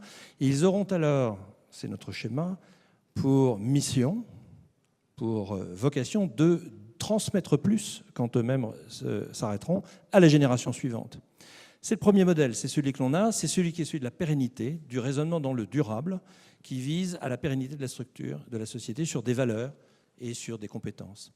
Il y a un deuxième schéma qui est tout aussi respectable et que je ne conteste pas, puisque bien sûr, on l'a vécu maintes fois en France et en Europe, qui au contraire, lorsque la génération qui a construit, qui a constitué, a envie de s'arrêter ou va s'arrêter, elle veut valoriser monétairement ce qu'elle a construit. Et elle a deux solutions. Ou les associés, les jeunes qui sont derrière, acceptent de payer ceux qui veulent partir de façon financière, et ils vont s'endetter, Et du coup, ils vont investir moins et construire forcément moins demain ou aller moins vite. Ou sinon, ils vont tous ensemble, parce qu'ils n'ont pas les moyens de répondre à la demande des actionnaires sortants, eh bien, ils vont vendre. Et on est dans les phénomènes de concentration qu'on a connus dans tous les cabinets d'audit et de conseil dans les 10 ou 20 dernières années en France, à l'exception de Mazars, qui n'a pas cette structure, parce que c'est une association d'hommes et pas de firmes, et qui n'a pas une vocation à faire du profit matériel accumulé en fin de carrière. On a pour vocation de transmettre ce qu'on avait nous-mêmes reçu avec une pierre de plus. Et c'est là où je disais que ce partnership est plutôt un stewardship, parce que quelque part, on est plus nu propriétaire du cabinet. On en a à la fois l'usufruit pendant qu'on travaille, on en est nu propriétaire, mais on va le transmettre à la génération suivante.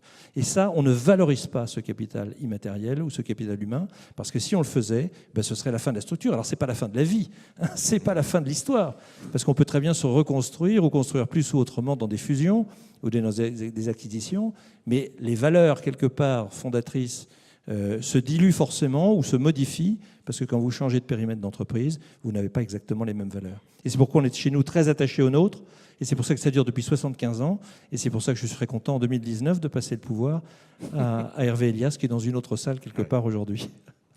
Jean-Claude, là on a le cas d'une entreprise qui rémunère ses membres en fonction de leur utilité professionnelle, économique, financière, alors que la société, elle en général, ne rémunère pas vraiment ses membres en fonction de l'utilité sociale qui est censée être là. Non, elle les rémunère en fonction du pouvoir qu'ils ont réussi à acquérir sur les flux de richesse, ce qui est tout à fait différent.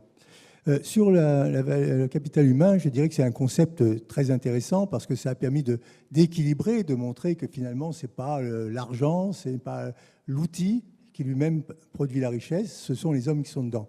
Mais concernant l'évaluation du capital humain, moi je dirais tout simplement que ce n'est pas possible. Parce qu'il faut tellement de théories, tellement d'hypothèses, que bien sûr on arrive à des résultats, mais ce sont les résultats des hypothèses, ce n'est pas les résultats de la réalité. Donc il n'y a pas, aujourd'hui, il n'y a pas une échelle de Richter Non, absolument pas du tout. En plus, si vous voulez, par exemple la rémunération, comme je viens de le dire à l'instant, vous avez des gens qui ont une grosse contribution financière dans une banque d'affaires, par exemple, ils vont donc être fortement rémunérés. Est-ce qu'ils ont un grand capital humain? Bon, s'ils rapportent beaucoup d'argent, on va dire oui, mais est-ce qu'ils ont vraiment un talent exceptionnel? Est-ce que c'est vraiment des dimensions humaines exceptionnelles? Pas nécessairement. Donc vous voyez, ne mesurons pas, avec une certaine illusion, le résultat de nos hypothèses, le résultat de nos méthodes, en les prenant pour la réalité. Mademoiselle? Non? Oui, c'est vous, monsieur, pardon. Bonjour à tous, merci d'être là. Je m'appelle Jean Demoin, je suis en 2e année de HEC Paris. Déjà, permettez-moi de m'excuser parce que j'ai posé une question qui n'était pas vraiment prévue, mais j'aimerais rebondir sur ce qu'a dit monsieur de Saint-Simon. Vous avez parlé des grandes entreprises qui s'essoufflent un peu, en ce sens où beaucoup d'employés se sentent désengagés, etc., se désengagent de l'activité de l'entreprise, même s'il semblerait que, d'après monsieur Castanac, il existe encore des grandes entreprises qui parviennent à garder ce lien fort entre les employés. Et c'est pour ça d'ailleurs qu'on remarque aujourd'hui beaucoup dans les universités l'émergence des startups qui promettent justement plus d'horizontalité dans les entreprises, plus de responsabilité pour les employés, à savoir participer à l'aventure de manière pleine et donc moins de désengagement. Mais il semblerait quand même que cela impose des horaires assez importants, surtout pour les stagiaires qui viennent d'université. Il y a aussi, il faut le dire, moins d'une entreprise sur 1000, enfin d'une start-up sur 1000 qui semble vraiment percer. Donc beaucoup d'instabilité dans la vie professionnelle. Et justement, vous parlez au début d'un monde passionnant parce qu'il y avait beaucoup de complexité, etc. On se dirige un peu via le mode des startups vers une instabilité professionnelle. Est-ce que justement, ce n'est pas vraiment une bonne réponse, une mauvaise réponse à ce stress que vous décriviez au départ? Moi, je trouve plutôt pour moi, oui. Je trouve que c'est une excellente question. C'est sûr qu'il suffit d'interroger les étudiants. Les grandes entreprises ne font plus envie. Bon, ok, LVMH, ça fait envie, etc. Et que les jeunes diplômés, ils vont massivement où? Dans l'économie sociale et solidaire. Allez voir SOS International, il y a des piles comme ça de CV, de HEC, etc. Mais après, quelle est, comme vous le disiez, quelle est la réalité aussi du travail dans ces entreprises-là? C'est pas, ok, ça donne du sens. C'est pas si facile que ça. 2, ils vont vers les startups. Donc là aussi, c'est formidable, c'est infiniment plus agile que les grandes entreprises.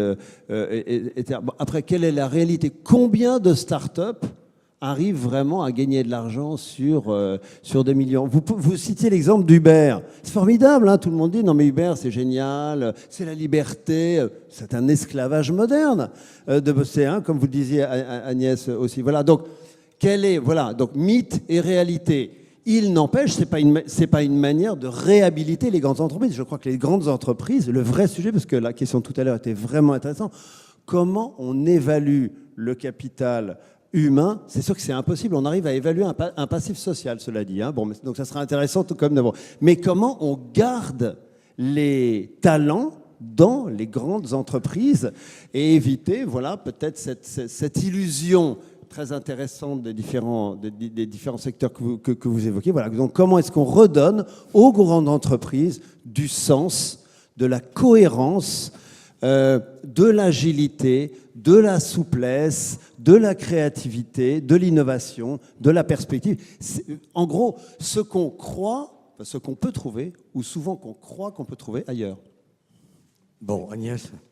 Juste un petit mot, vous avez raison, mais ça revient à se dire, vous avez une liberté d'aller dans une start-up plutôt que dans un grand groupe, plutôt que dans une association, etc. Donc c'est cette liberté qui devrait structurer d'une certaine façon l'évolution des entreprises. C'est-à-dire que soit c'est l'État qui met des règles partout en disant c'est 9h, 7h, 9h, 17h partout, ou 9h peu importe. C'est l'État qui décide que tout le monde sera actionnaire. Nous, on est en train de travailler notamment sur la participation des salariés, qui est une grande question. Ou alors c'est vous qui retrouvez une certaine liberté, et j'en reviens à mes différents modèles d'entreprise ou de société, qui est de dire les entreprises, les sociétés, les organisations, parce qu'il n'y a pas que les sociétés en fait, les organisations qui réussiront seront celles qui réussiront à capter cette richesse et ce capital humain. Maintenant, il y a une grande partie d'utopie, parce que derrière, on vit quand même capitaliste. Il ne faut jamais oublier que le capital, c'est quand même la recherche du profit, du rendement, dont on a un peu sous-estimé ça, mais malheureusement, c'est un peu un éternel recommencement. Mais fondamentalement, peut-être que votre génération-là a capté cette valeur de pouvoir choisir. Alors en ce moment, il y a une grande mode de tous les étudiants qui veulent aller vers des start-up. Ça veut dire que les start-up se vendent bien au nom un peu du syndrome baby-foot, je dirais. D'accord ? Mais peut-être que ça va être équilibré et que quand l'entreprise aura compris que pour vous attirer et pour vous garder, parce que ça leur coûte très cher de vous garder, quand vous partez, que pour vous attirer et vous garder, il va falloir évoluer. Moi, je reconnais dans ce monde des start-up l'engagement extraordinaire de ceux qui s'y lancent. C'est un projet. Ils y dédient des heures folles, bien plus qu'ils ne le feraient certainement dans une entreprise classique. Et donc, en fait, le mode projet, le mode motivation, le mode implication et reconnaissance de responsabilité, délégation de responsabilité à des équipes, ça peut aussi exister dans le monde qui n'est pas celui des startups, mais je reconnais volontiers qu'il existe dans celui des startups. C'est deux mondes différents, mais ça existe aussi dans l'entreprise. Et là, c'est la délégation du pouvoir via un leadership qui doit se décliner sur une base claire, transparente, et la motivation. Moi, ce qui me frappe chez les jeunes, les plus jeunes de nos cabinets en général et du mien en particulier, c'est leur extraordinaire motivation quand le projet leur plaît. Ils sont capables d'y passer des jours et des nuits. Des jours et des nuits. Et alors, en revanche, si ça ne leur plaît pas, alors là, ils seront partis à 3h de l'après-midi. Donc, en fait, la motivation reste l'élément clé, je pense, pour réussir la valeur capital humain et du coup, l'améliorer et la faire grandir. Mais ça, c'est pour les startups, mais dans les grandes entreprises, quand même, ce qui va fonctionner le mieux, c'est l'espérance de la promotion et l'argent qui va avec, oui ou non ? Oui, avec quelque part la motivation sur le projet sur lequel est la personne. Si on lui délègue des responsabilités, si on le motive, on tirera la meilleure substance de tous les bons éléments. En revanche, si on ne le fait pas, même des bons éléments, ils partiront très vite. Et ils auront raison d'ailleurs. Bernard Attali. Par métier, je fréquente énormément de grands patrons et de patrons du CAC 40. J'en connais très très peu qui ne soient sensibles au sujet. Aujourd'hui, tout grand patron qui simplement lit la presse et se tient au fait, sait que l'efficacité de son entreprise dépend très largement de la cohésion sociale à l'intérieur de son entreprise et de la façon avec laquelle il va motiver ses troupes. J'ajoute que les nouvelles technologies forcent les entreprises verticales à devenir horizontales, et ça c'est un mouvement fondamental qui ne peut que, créer de la liberté là où il y avait de la contrainte. Jean-Claude, vous vouliez ajouter quelque chose sur ce sujet? Non, je suis assez d'accord avec tout ce qu'il vient de dire, je ne vais pas le répéter. Bien. Alors, Bonjour à tous. ça va marcher, ça va marcher. Ça va marcher. Bonjour à tous. Merci pour ce débat. Louis-Samuel Pilzer, en 3e année à l'école polytechnique. Monsieur Attali, vous venez de parler de votre initiative New Code. Comment, par quel type d'outils proposez-vous d'aligner l'intérêt des actionnaires, qui est la maximisation du profit à court terme, avec ceux des salariés?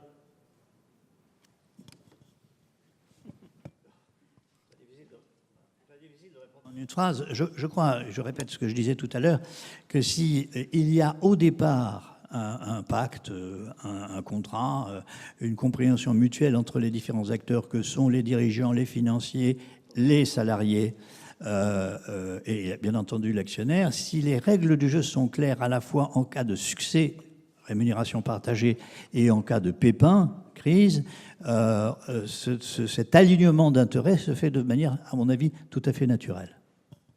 Ouais, ça s'appelle la participation, non? Bien. Beaucoup plus loin que la participation.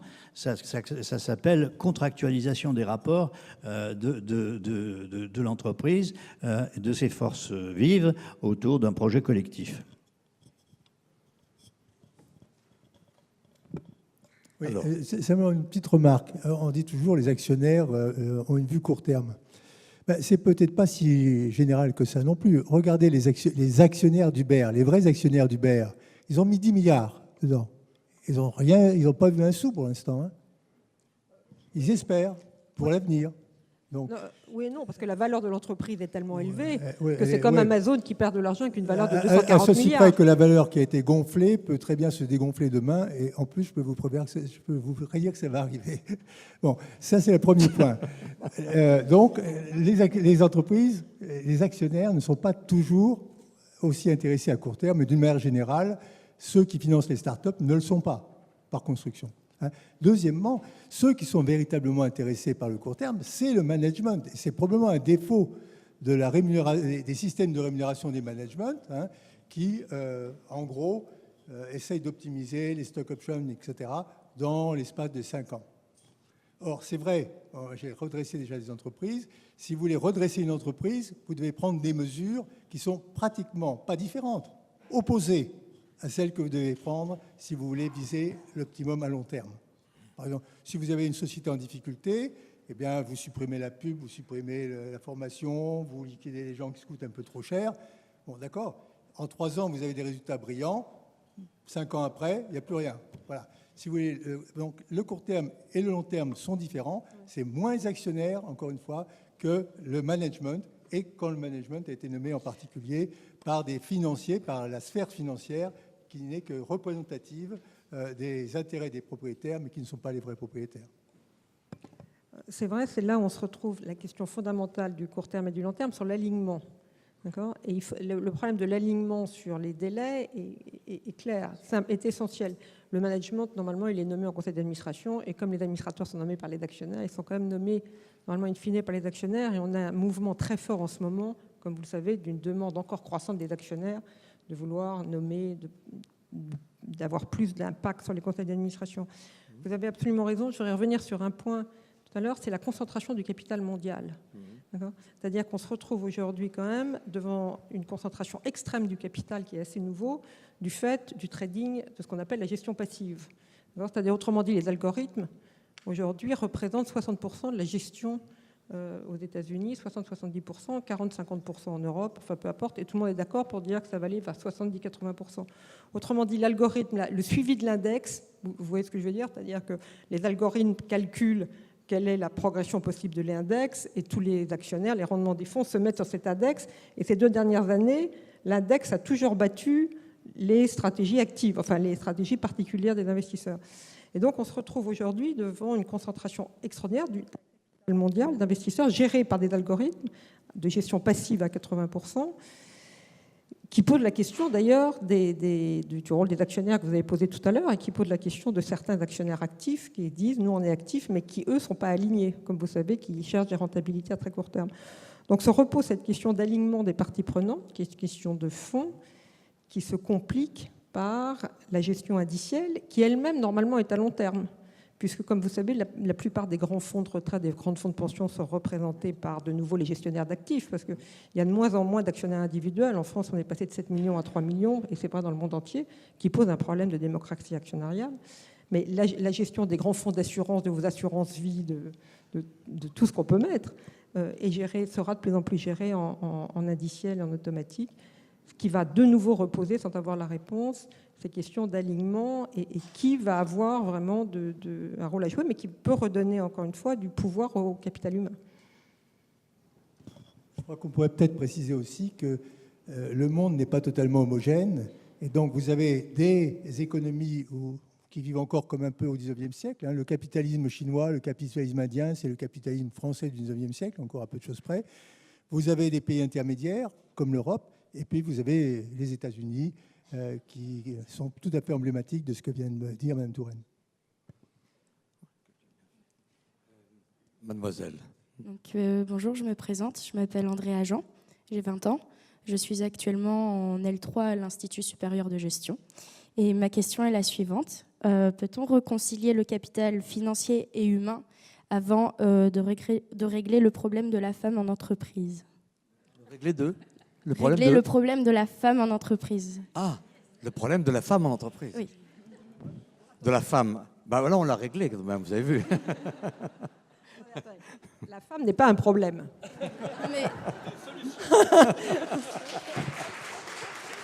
Mais c'est un capital. Voilà. Mais alors, attendez, alors là, je suis assez remontée sur le sujet, mais donc je vais juste en une minute. Non, là, vous n'imaginez pas dans quoi vous nous avez plongé, là. Donc, la femme n'est pas un problème, la femme est une solution. Nous représentons un peu plus la moitié de l'humanité. Et ce n'est pas à la femme de montrer... il ne faut pas nous remettre la charge de la preuve sur nous. Ce n'est pas à nous de montrer qu'on est compétent tout de même. D'accord ? Donc, on nous dit, mettez des femmes dans les entreprises, mettez des femmes dirigeants, et ensuite on verra si l'entreprise se comporte mieux. Mais non, d'accord ? Il serait absolument normal qu'il y ait des femmes dirigeantes, de même qu'aujourd'hui, il y a 40% de femmes dans les conseils d'administration, et les conseils d'administration marchent mieux. Pourquoi ? Parce que c'est la fin du All Boy Club, c'est-à-dire...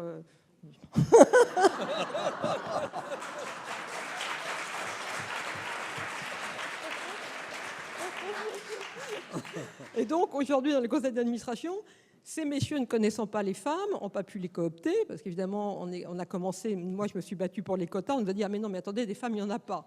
Il n'y a pas de vivier. Le mot vivier était déjà intéressant en soi. D'accord ? Donc, il n'y a pas de vivier. Et comme par hasard, on en a trouvé 40% remarquables, compétentes, qui ont fait le conseil d'administration aujourd'hui, sont plus divers, sont plus jeunes, plus internationaux, plus compétents. Ils marchent mieux. D'accord ? Donc, c'est pas tellement on ne va pas régler le problème de la femme. La femme est la solution, pas la solution de tous les problèmes, mais doit faire partie non seulement des problèmes, mais doit faire partie de la solution. D'accord ? C'est-à-dire que c'est absolument naturel. Alors maintenant, il y a beaucoup de femmes dans les écoles de commerce, vous en êtes la preuve. Il y a des questions absolument terribles. Pourquoi, alors que vous sortez en majorité des écoles de commerce, pourquoi vous allez moins dans les écoles d'ingénieurs ? Pourquoi vous vous auto-censurez à un certain moment dans la progression de l'entreprise ? Et puis la question absolument fondamentale, c'est que ce n'est pas de notre faute. C'est à ces messieurs aussi d'encourager.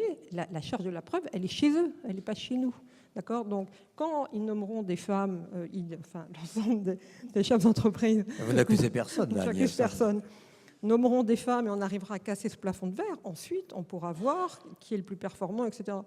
Mais voilà, donc la femme n'est pas un problème, la femme fait partie de la solution, la diversité fait partie de la solution, et toute organisation diverse est forcément plus intelligente, plus productive, plus consensuelle que tout type d'organisation. Et la question, c'est pas savoir pourquoi, c'est juste parce que la diversité est naturelle et la diversité fait partie du monde, de la civilisation. Et de tout.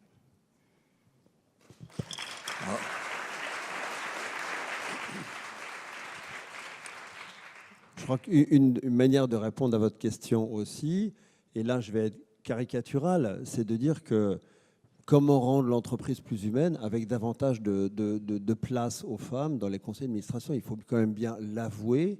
Tout ce dont nous avons parlé aujourd'hui sont quand même beaucoup plus dans une sensibilité féminine que masculine. Et si on veut rendre l'entreprise plus empathique, plus collaborative, plus efficace aussi, bien entendu, mais qui prenne davantage en compte la dimension humaine, c'est incontestablement en augmentant le nombre de femmes et le pouvoir aux femmes dans les entreprises. Vous pouvez applaudir, hein, les femmes, quand même. Alors, je n'ai que des femmes. Moi, je suis, mon comité de direction, c'est 6 femmes et moi. Mais l'honneur est sauf. L'honneur est sauf. Je suis le patron. On est d'accord. Non, attendez. Ça, c'est pas de la diversité non plus. Je vous rappelle que... J'ai pas choisi, hein, c'est comme ça. Mais attendez, il faut faire attention aussi que très souvent, on se dit, s'il n'y a que des femmes, c'est moins bien, etc. La diversité s'entend des deux côtés. Je vous rappelle que les quotas dans les conseils d'administration qui sont de 40%, c'est les quotas de genre. Autrement dit, un conseil d'administration où il y a 80% de femmes n'est pas plus légal aujourd'hui qu'un conseil où il y a 80% d'hommes. Donc c'est bien le genre. Ouais, je trouve ça bien agréable d'animer une entreprise avec des femmes. C'est mon expérience personnelle. Attendez, non, c'est pas simplement bien agréable, c'est à mon avis surtout plus intéressant peut-être. Quand je dis bien... Non, attendez, c'est pas un propos de salon. C'est agréable au sens de l'efficacité. Non, vous avez eu raison. Non, vous avez bien fait de préciser, Arnaud. Allez-y, enfoncez-vous, allez-y. Bien. Alors, à vous. Bonjour. Donc, je me présente, Peter Head, élève à Central Supélec de 2e année. Donc, alors moi, je voulais revenir sur un sujet qui a été évoqué plusieurs fois, en fait, autour notamment de ce qu'on entend régulièrement dans les médias, par exemple. Donc, on parle beaucoup de travail collaboratif, on parle aussi d'entreprises libérées. Donc, Arnaud Saint-Simon, vous en avez parlé. On peut évoquer aussi l'université dans l'entreprise, la Mazars University, par exemple. Mais on peut se poser la question si c'est vraiment aux leaders, en fait, de trouver l'équilibre entre capital financier et capital humain. Finalement, quelle est la place du leadership et de la confiance entre patron et employé dans cette problématique? Jean-Claude, s'il vous plaît. Écoutez, c'est tout à fait essentiel. Malheureusement, c'est quelque chose qui ne peut pas être déterminé par des formules, qui ne peut pas être déterminé par des algorithmes. Mais il y a de très, très bonnes boîtes capitalistes, il y a des très bonnes boîtes coopératives, il y a des très bonnes sociétés d'État, et puis il y en a beaucoup qui sont médiocres. Moi, je considère qu'en moyenne, dans le management supérieur, il y a 10% des gens qui tiennent vraiment la route, et il y en a 60% qui sont substituables, et puis le restant qui ne sont pas à leur place. Non, mais il n'y a pas une recette, Jean-Claude? Non, mais Jean-Claude, il y a une recette? Vous pensez à quelque chose de particulier? Non, mais ce qu'il faut, c'est que quand on ne peut pas savoir quel sera le potentiel des gens, il faut les éliminer rapidement s'ils échouent. C'est ça la leçon. Heureusement que c'est lui qui l'a dit. Oui. Non, mais je crois que l'image qui, pour moi, s'impose, c'est l'image de l'orchestre. Si vous voulez un bon orchestre, il faut avoir un très bon pianiste, évidemment un bon violon, mais s'ils ne sont pas mis en musique et dirigés intelligemment par quelqu'un qui est capable de passer de l'un à l'autre et de donner le rythme, c'est-à-dire le chef d'orchestre, eh bien ça ne donnera rien. Donc pour moi, le leader, ce n'est pas le leader charismatique avec des intuitions jupitériennes, pardonnez-moi. Le vrai leader, c'est le chef d'orchestre. On a beaucoup parlé jusqu'à présent de bien-être ou choses comme ça, mais pas de respect, de notion de respect. Est-ce qu'il n'y a pas quelque chose d'important dans cette notion de respect, précisément de la diversité dans l'entreprise? Alors évidemment, des genres, etc. Mais de respect, au fond, du potentiel de chacun, des acteurs de l'entreprise. Ce ne doit pas être si simple que ça de mettre ça en musique, en termes de gouvernance d'ailleurs. Hein. Vous disiez tout à l'heure, Jean-Claude, vous dites, quand les gens ne sont pas bons, il faut comment vous avez dit, les changer. Les changer. Mais ça n'est pas simple, parce que sur quels critères on le fait? Qui est-ce qui définit le critère? Il est financier? Il est quoi? Écoutez, même si c'est un petit peu intuitif, on sait tous d'ailleurs, même ceux qui sont loin des sociétés, qu'il y a les sociétés qui marchent, les sociétés qui ne marchent pas. Je ne vais pas vous désigner les unes et les autres aujourd'hui, mais si vous voulez, je pourrais vous en désigner certaines. Je ne suis pas leur commissaire aux comptes, hein, je ne suis pas nécessairement un enquêteur, je ne suis pas nécessairement un membre du conseil d'administration, mais je peux vous dire qu'il y a un certain nombre de sociétés qui ne marchent pas parce que les résultats économiques ne sont pas bons, parce que le rythme de changement n'est pas bon, parce que le climat social n'est pas bon, parce que la réputation n'est pas bonne, parce que les talents de demain ne veulent pas y aller.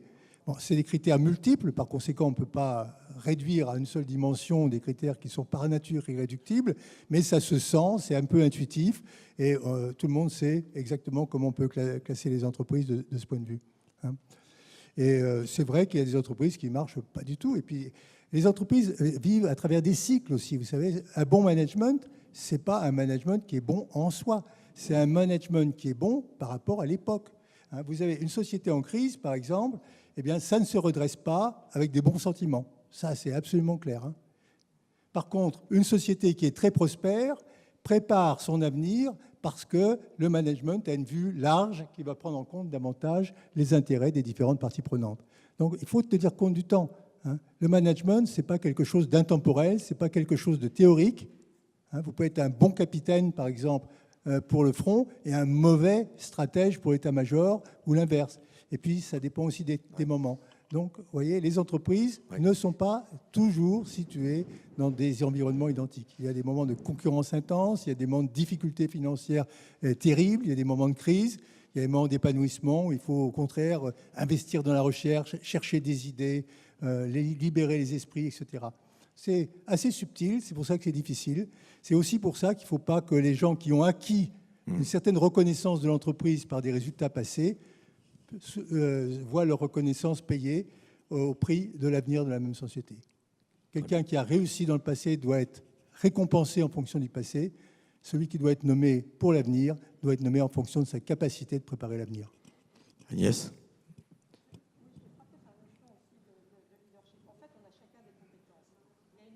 Attendez une seconde, Agnès, s'il vous plaît.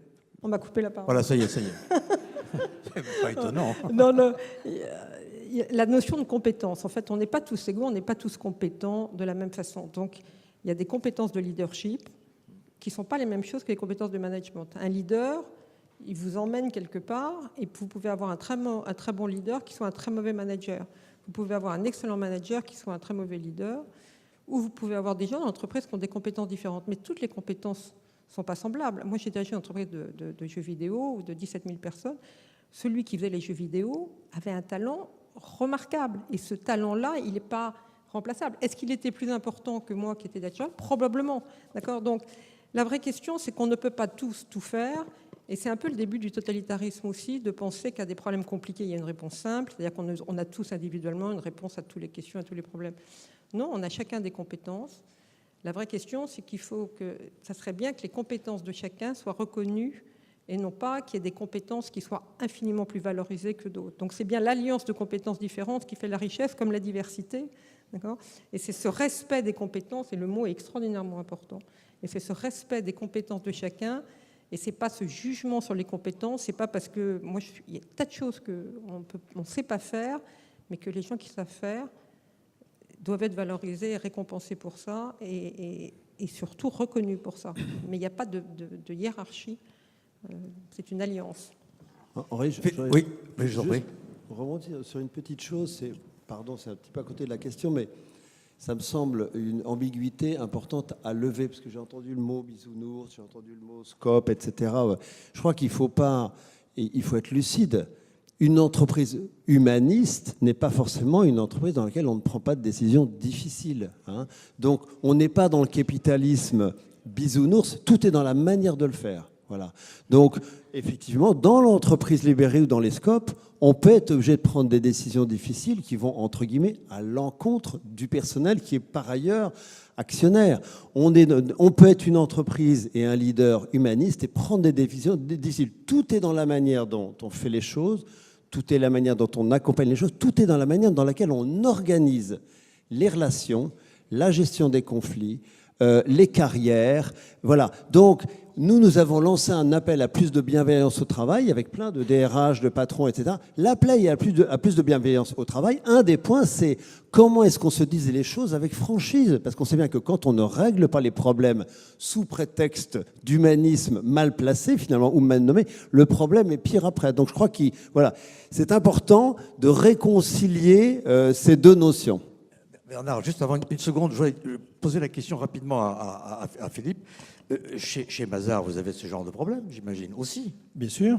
Et je dois dire que même dans ce que j'ai fait de plus difficile dans ma vie, probablement, C'était pas quand je certifiais les comptes d'un grand groupe d'assurance, qui n'était pas le vôtre, mais c'est dans l'évaluation des collaborateurs.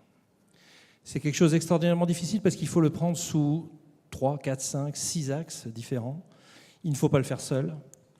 Il y a bien sûr le self-assessment qui compte, mais il y a ce que vous avez ressenti, vous, si vous travaillez avec le collaborateur directement, de ce qui a été fait, ce qui n'a pas été fait. Il faut prendre aussi contact avec les clients ou avec ceux qui, à l'extérieur, travaillent avec la personne. C'est très important d'avoir cette vue ou ce prisme, qui n'est donc pas un prisme de l'intérieur de l'entreprise. Et puis, il faut aussi avoir l'avis des collaborateurs dans le même alignement, dans la même hiérarchie, de savoir comment, dans l'équipe, parce que beaucoup de nos métiers sont des sports d'équipe, et donc il est important aussi d'avoir de l'avis de l'équipe. Et c'est très difficile de faire une synthèse de tout ça. C'est pour ça qu'on a des spécialistes d'ailleurs de RH. Mais quelque part, quand on est le patron d'une boîte et qu'on a à évaluer ses proches collaborateurs, qui sont déjà des cadres de très haut niveau, il ne faut pas oublier de faire ça, parce que sinon on se perd dans une espèce de monoculture. Alors je ne sais pas si on tombe dans le totalitarisme qu'évoquait Agnès, mais on pourrait en tous les cas très vite y aller. Et donc c'est très important d'avoir un choix multicritère et par plusieurs personnes pour avoir le bon assessment et donc la bonne décision. Et quand vous avez eu à vous séparer d'un collaborateur? Ah oui, je l'ai fait. Et alors je vais dire, d'ailleurs, merci de me reposer la question, si j'allais oublier. En dehors de tous les critères techniques, financiers et même humains qu'on vient d'évoquer, il y en a un qu'il ne faut jamais oublier, c'est celui du respect des valeurs de l'entreprise. Et ça, quelquefois, on a des gens très performants, très brillants, un peu avec un ego peut-être un peu surdimensionné, qui vont piétiner certaines valeurs de l'entreprise. Il faut le sanctionner très vite, mais vraiment très vite, parce que sinon, c'est véritablement la verrue qui peut devenir beaucoup plus que ça dans l'entreprise. Et donc, là, c'est une leçon que j'ai retenue, et je me suis même reproché de temps en temps de l'avoir fait trop tard. Bon, juste un mot, Bernard, et je vais donner le mot de conclusion à Agnès, parce que sinon elle va... Non, mais je réagis simplement à ce qui a été dit, et en particulier à l'instant, en parlant d'ego. Je suis personnellement très réticent, pour ne pas dire très critique, sur la starisation des chefs d'entreprise. La personnalisation excessive des chefs d'entreprise, qui débouche d'ailleurs sur des rémunérations souvent très difficiles à accepter. Une entreprise, c'est un collectif. Un collectif qui doit être animé d'une main ferme et humaine, mais qui est essentiellement solidaire. J'étais personnellement le 400e salaire à la tête d'Air France, et bien vous savez, j'en étais fier. Car en effet, dans l'entreprise, il y avait des instructeurs de commandants de bord de 747 qui faisaient un travail tout à fait exceptionnel à la hauteur de celui que je pouvais faire. Bien. Nous avons 15 secondes chacun, vous vous rendez compte, c'est formidable, de conclusion. Qui commence? Arnaud, s'il vous plaît. D'un mot vraiment, hein, parce que non. Ouais, je sais pas, j'espère qu'on a réconcilié aujourd'hui humanisme et efficacité, parce que finalement, une des manières de discréditer le sujet en permanence, c'est de dire que c'est bisounours, c'est pas efficace. Donc si on a un petit peu persuadé les gens on va dire de ce mariage du capitalisme et de la raison, voilà. Et si on a pu peut-être aussi influencer sur les grandes entreprises sur comment se laisser contaminer positivement par ces valeurs qu'on perçoit dans toute la nouvelle économie et qui sont peut-être intéressantes à intégrer. Très bien. Jean-Claude ? Merci. Moi, le conseil que je donnerais aux jeunes, c'est de bien considérer qu'ils sont responsables d'eux-mêmes. Parce que là, vous avez entendu beaucoup de propos. Hein, on va changer les conseils d'administration, changer l'état d'esprit des dirigeants, changer l'appareil productif, et le monde va être formidable pour vous. Ça, c'est faux. Hein. En fait, vous avez une énorme responsabilité dans votre travail. Vraiment énorme responsabilité. Si vraiment vous vous trouvez dans un univers qui n'est pas acceptable, eh bien vous ne l'acceptez pas et vous allez voir ailleurs. Mais vous ne récriminez pas à longueur d'année pour dire que l'environnement n'est pas bon en attendant qu'on le change. Oui. À propos, notamment, j'ai vécu la chose à propos de l'encadrement moyen. Je me souviens à une époque, j'ai dû faire pression sur les collaborateurs pour augmenter la production. Et à partir de ce moment-là, tout le monde est venu réclamer, tous les cadres intermédiaires sont venus me dire « Ah ben oui, mais avec les collaborateurs que j'ai, vous n'y pensez pas. » J'ai fait venir les rapports des collaborateurs, ils avaient tous 18 sur 20. Quand il n'y a pas de pression, ben chacun va vers l'aisance, évidemment. mais chacun doit au contraire suivre sa pente, mais en la remontant, comme on dit. Philippe, je t'en prie. Moi, je dirais en un mot, passionnez-vous pour ce que vous faites. Le jour où vous serez effectivement bien dans votre élément, vous donnerez l'essentiel et le meilleur de vous-même et vous réussirez. Et si effectivement vous n'êtes pas bien là où vous êtes, vous changez parce qu'il y a de multiples voies. Et l'humain et le financier se réconcilient par ce biais, dans cet équilibre. Et souvent, la passion est vraiment nécessaire pour vraiment pleinement s'assumer. Respect, investissement, implication. Agnès, alors c'est vous qui avez le dernier mot, Agnès. Une fois n'est pas coutume. Hein. Juste un point, je pense que simplement se poser la question à chaque fois. Ah mais c'est volontaire. C'est le micro pour les femmes. Tenez, un micro d'homme. Merci, mais on aura toujours besoin de vous. Le point, je crois qu'on se pose la question aujourd'hui du quel type de valeur est le partage de la valeur. La question est vraiment au centre aujourd'hui du capitalisme. Je ne pense pas qu'on pourra continuer éternellement avec les non-alignements de valeurs aussi importantes qu'aujourd'hui. La génération actuelle, la nouvelle, a un très très grand rôle à jouer. Maintenant, il nous reste quand même, au-delà des grandes déclarations, à trouver des solutions. Parce que c'est vrai qu'on est tous d'accord sur un certain nombre de principes. En tout cas, on peut l'être. C'est un peu le monde bisounours. La mise en œuvre est quand même pas aussi évidente si on considère que le monde, malheureusement, n'est pas tout à fait parfait et que les intérêts sont quand même assez divergents. Donc, les prochaines étapes, vraiment, je crois, c'est de trouver les quelques vraies solutions qui puissent être mises en œuvre et que chacun respecte dans les années à venir et peut-être dans les dizaines d'années à venir. Mais on ne sera plus là pour voir la solution, mais vous serez là pour la voir. Donc, c'est vous qui mettrez en œuvre, qui devez contribuer à élaborer et mettre en œuvre un nouveau mode de fonctionnement du capitalisme. Voilà, je voulais vous remercier pour votre... Vous avez vu qu'il y a de la passion autour de cette table, pour votre passion aussi à vous, et votre patience à tous et votre gentillesse. Merci beaucoup.